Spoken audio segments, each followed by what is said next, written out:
पते वासुदेवाय। आज हम आपके लिए लाए हैं अधिक मास स्नान में सुनी जाने वाली एक और बहुत ही सुंदर सी कहानी। एक घर में एक सास बहू रहती थी। अधिक मास आया तो सास ने बहू से कहा, बहू अब कल से अधिक मास लग रहा है तो मैं रोज सुबह अधिक मास नहाऊंगी। तो बहू ने जिज्ञासावश पूछा, सासू माँ ये अधिक मास क्या होता है, मुझे भी बताओ। तो सास बोली कि जिस महीने में संक्रांति नहीं होती वह अधिक मास होता है और इसको पुरुषोत्तम मास भी कहते हैं। यह भगवान कृष्ण का प्रिय मास होता है। अतः पुरुषोत्तम मास में सुबह सूर्योदय के पहले उठकर नारायण तारायण और पारायण करना चाहिए। तो बहू बोली, माँ यह भी तो बताओ कि नारायण तारायण और पारायण कैसे किया जाता है। तो सास समझाती हुई बोली कि सुबह सूर्योदय के पहले उठकर नदी या तालाब में नहाओ, उसके बाद नारायण यानी सूर्य नारायण को जल चढ़ाओ और साथ ही ध्रुव तारे को दर्शन करो, जिससे तारायण भी हो जाता है। अब पारायण का मतलब है कि भगवान की पूजा करके रामायण का या भगवत मास का पारायण करो। पूरे महीने रामायण या भागवत का पाठ करो। तो बहू ने कहा कि माँ अधिक मास स्नान से इतना पुण्य मिलता है तो मैं भी करूँगी। तो सास बोली कि नहीं नहीं, तू भी करेगी तो घर का सुबह का काम कौन करेगा। तो बहू बेचारी डर गई, पर उसने मन ही मन में ठान लिया। दूसरे दिन सासू जी तो 4 बजे उठी और तालाब में नहाने चली गई। इधर बहू भी पीछे से उठ गई। उसने देखा कि मटके के नीचे का कुंडा पानी से भरा था, तो उसी से नहा ली। उसके बाद उसने छत पर जाकर नारायण तारायण भी कर लिया। इसके बाद उसने घर का सब काम भी जल्दी जल्दी कर लिया कि कहीं सासू जी आ जाएगी तो गुस्सा होगी। ऐसा करते करते 3-4 दिन निकल गए। साथ में सारे काम भी करती और स्नान भी करती। बहू रोजाना कुएं पर पानी भी भरने जाती थी। एक दिन कुएं पर पानी भरने गई तो उससे घड़ा ही नहीं उठ रहा था। तो वह सोची, अरे रोज तो उठाकर ले जाती थी, आज क्यों नहीं उठा पा रही। यह कहते हुए बहू सोच में पड़ गई। उसने इधर उधर देखा तो एक नौजवान लड़का दिखाई दिया। तो उसने उसे बुलाया और कहा, भाई मुझे यह घड़ा उठवा दो, रोज तो उठा लेती हूँ पर आज नहीं उठा पा रही हूँ। तो नौजवान ने उसकी मदद की और साथ में कहता चला गया कि सासू नहावे उंडे और बहू नहावे कुंडे।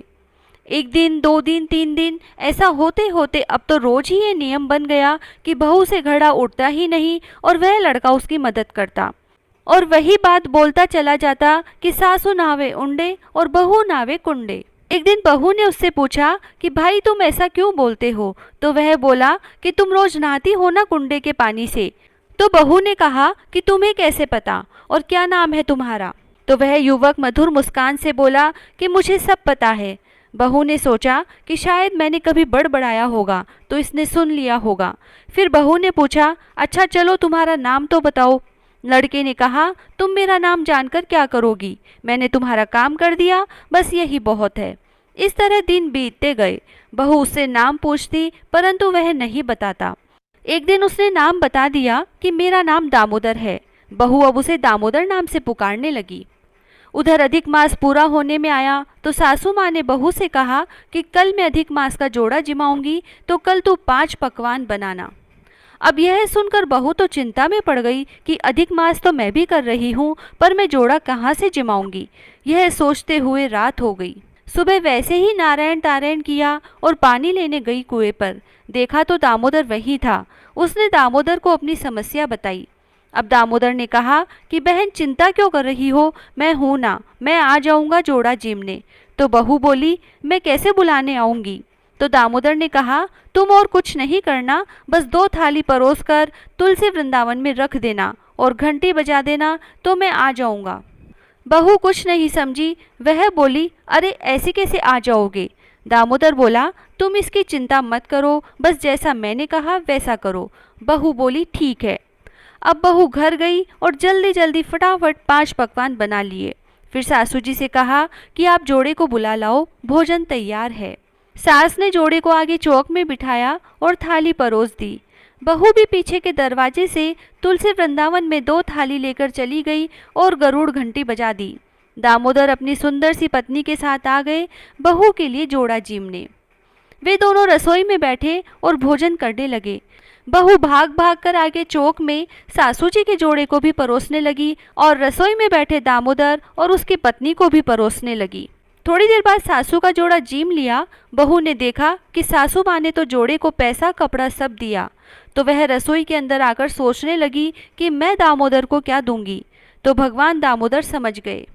प्रभु ने कहा, तुलसी लाकर मेरे हाथ पर अर्पण करो। तो बहू झट से तुलसी का पत्ता लाई और रुक्मणी दामोदर के हाथ पर रख दिया, तो देखा कि तुलसी तो सोने का सिक्का बन गई। बहू अचंभे में पड़ गई और बोली, आप कौन हो?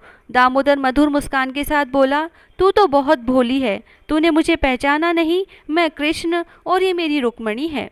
इतना कहकर भगवान ने उसे अपना विराट रूप दिखाया। बहू तो देखते ही रह गई और भगवान के श्री चरणों में गिर गई और कहने लगी, माफ़ करना प्रभु, मैंने अज्ञानतावश आपको नहीं पहचाना। भगवान ने उसे आशीर्वाद दिया और मजे से जीम कर चले गए। उधर सासू माँ का जोड़ा भी जीम कर चला गया। अब सासू जी ने कहा कि चल बहू, हम दोनों भी भोजन करते हैं। तो इधर रसोई में देखा तो 2 थाली भरी हीरे मोती माणिक से, कलश भी सोने का ही हो गया और जाते हुए भगवान के पद चिन्ह मिले। सासू जी को आश्चर्य हुआ। उन्होंने बहू से पूछा तो बहू ने पूरी बात बताई। सास बोली, बहू तू तो बड़ी भाग्यवान है, तेरे लिए भगवान श्री कृष्ण स्वयं रुक्मणी के साथ आए। इस तरह सास बहू दोनों का अधिक मास संपन्न हुआ। कहानी कहता ने सुनता ने हुकारा भरता ने, सारे परिवार का पुरुषोत्तम मास सफल होए।